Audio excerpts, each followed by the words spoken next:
Good evening, everyone. Good to see you, and thank you for surviving Snowmageddon and for making it out here this evening. So thrilled to have you here. I'm going to stand in front of the podium because I like to move around and kind of interact when I teach. And I want to make sure also that everyone has a handout.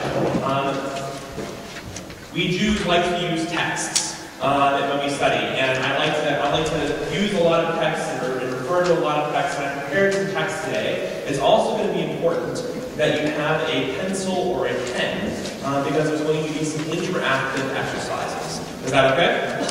Actually, you have no choice no matter if that's okay. That's going to be the way we're going to go. Okay? So, I want to start off by talking about the first Jew, Abraham. Abraham, we know from Genesis at least 1 through 11, we know that we are kind of building up the proto-history of our people, of Adam and Eve, and then going to Noah, after Cain and Abel, of course, and then going to Noah, and then we kind of move towards the Tower of Babel, and you get the generations of families with a lot of names that you would never want to name your children. They're good for dogs, but definitely not okay for children. Okay? And then after, you get a whole bunch of names, and you get to Genesis 12, and you find in Genesis 12, Abraham, Avram, the time that he's called. And this is the first Jew. And I want you to look at Genesis 12:1 on this page. Vayomer Adonai el Avram, I'm kidding. I'll read it in English if that's okay. The Lord said to Abram, "Go forth from your native land and from your father's house to the land that I will show you. I will make of you a great nation, and I will bless you. I will make your name great, and you shall be a blessing. I will bless those who bless you, and curse him that curses you. And all the families of the earth shall bless themselves by you." And Abram went forth as the Lord had commanded him. This is the first time that we learn of Abram. This is the first time that we learn of our first ancestor, the Jews. And what we learn is that God said to Abram, "Go, lech lecha, go from your land, from the place that you know, from your father and mother and your cousins and your whole family, and leave, and go to this land that I'm going to show you." And raise your hand if that's ever happens to you. Raise your hand if that's ever happened to you. You've got a voice from God. I didn't say move. A voice from God calling out to you to say, "Go. Leave this place." It happened? It happened to you? Okay. Not very common. Okay? It's okay, not very common. We don't always have this experience of God calling out to us to tell us, go from this place that you love and your family that you love, and go to this land that I'm going to show you. And that's kind of scary. Raise your hand if you would be scared if you all of a sudden heard a voice of God telling you to go to the promised land of Austin, Texas. I'm kidding. Right now, that would be great. No, definitely no Austin. Okay, so if you heard, raise your hand if you'd be scared to hear a voice from God telling you to go to some place that you have never been, and to leave all your family and everyone behind. Raise your hand if that was scary. Fantastic, okay? There's a lot of people in here. That was scary too.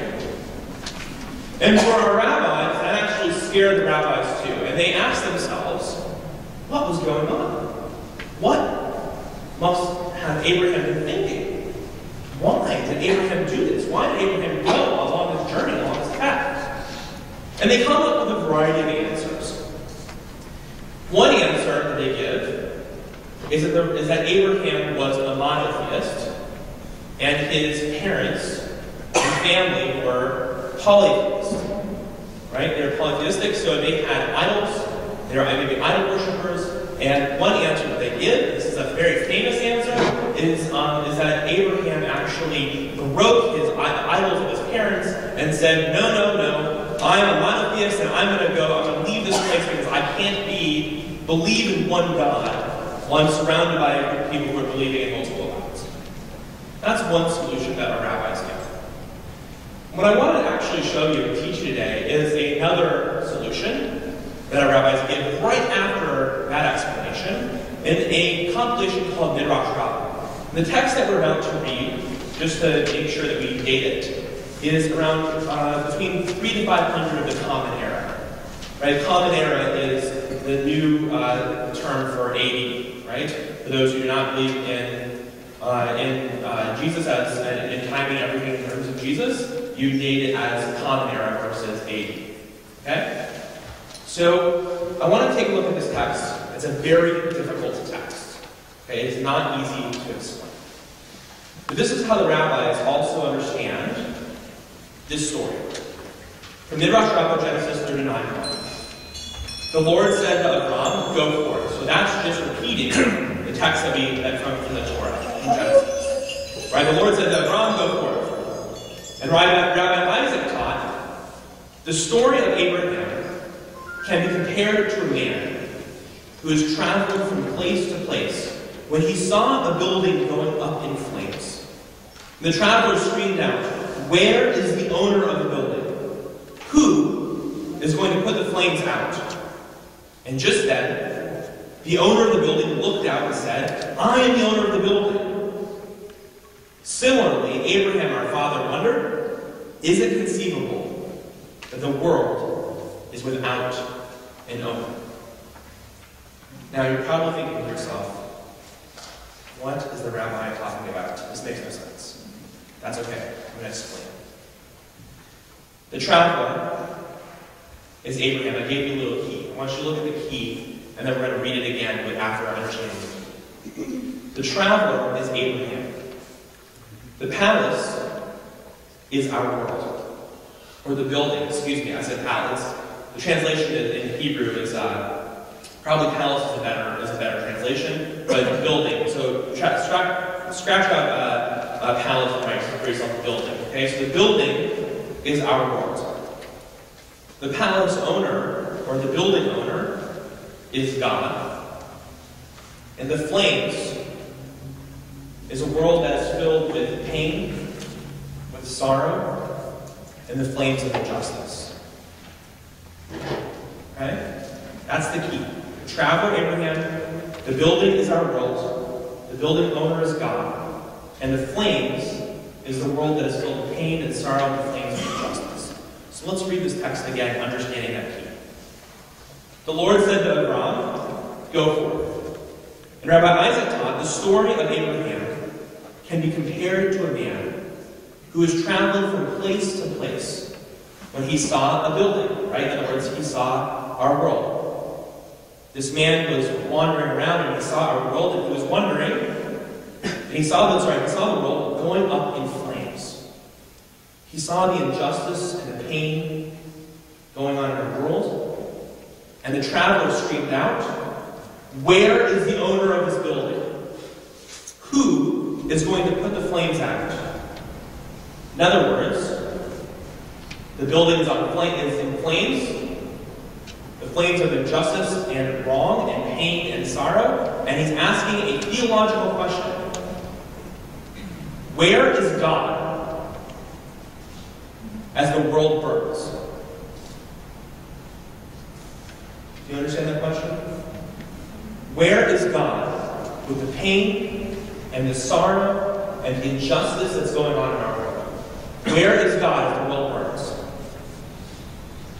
And just then, the owner of the building looked out and said, "I am the owner of the building."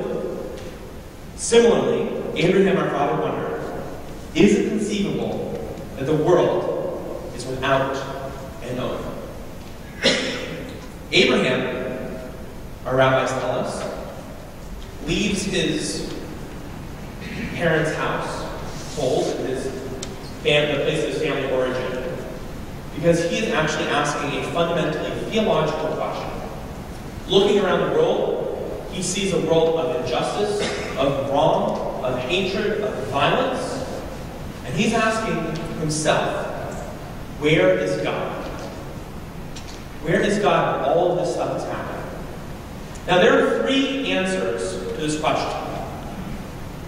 Okay? At least two common ones, and a third one that is a different and unique answer. The first common answer is that there is no God. Right? In this answer, there is no building on it. There are only flames. Right? If evil exists, then God cannot exist and does not exist. God cannot be in a world that is filled with suffering. Raise your hand if you've ever heard someone with this opinion. That's a common answer. Okay? Now, here's another common answer, a second common answer. The second common answer is that injustice is an illusion. Right? All that transpires is because God willed it. There is a building owner, but there aren't really flames. And the second answer, if God exists, then evil does not exist. Our suffering serves some type of divine purpose that we don't really understand. Raise your hand if you've ever heard that answer. Great. These are the two common answers. Abraham, the founder of the Jewish faith, rejected both. He rejects both answers. His answer is, there is a God, and it is our responsibility to fix the world. There is a God, but we have a sacred responsibility to confront the injustices that are occurring. And in order to do that, we have to have the audacity to get up and to move from the place where we are towards a promised land, a better future. Does that make sense? That, for our rabbis for the past 2,000 years, if not longer, has served as a basis for the cultural reasons why Jews find it so important to be able to look at the world, to understand the world as it is, and to recognize what it is not, and to fight for the world as it ought to be. I want to read you a quotation from Jonathan Sacks, A Letter to the Scroll. He writes, Judaism begins not in wonder that the world is, but in protest the world is not as it ought to be. It is in that cry, that sacred discontent, that Abraham's journey begins. When things are as they ought to be, then we have reached our destination. But that is not now. It was not now for Abraham, nor is it for us. Ladies and gentlemen, friends, the world is not as it ought to be. It is not as it ought to be. Dallas is not as it ought to be. Our country is not as it ought to be. We know this because there is incredible suffering. There is pain, and our families are feeling it. And I can tell you in my role as Rabbi at Emanuel who deals with social justice, I see this on a daily basis. I hear this from the families and individuals that I talk with. I know this because I'm looking at our educational system. I'm looking at how we're treating our senior citizens in this state. And the cuts that are going to be happening, the deep cuts that are going to be happening because of our budget crisis. Right? So I want to do an exercise. What I want you to do, and there's no cheating. What I want you to do is I want you to take your paper, and I've broken it down. What I'd like you to do is, for a moment, I'd like you to think through what is wrong with our world, our country, our city. And then I'm going to ask you to do something personal. I'm going to ask you to look at your family. Not just you, it could be just you, or people that you know and you love, right, or your family friends, but things that you know might be facing, that they might be facing. Okay? So let's take a few moments. Do this work. Okay? What is wrong with our world, our family, our city, and our families?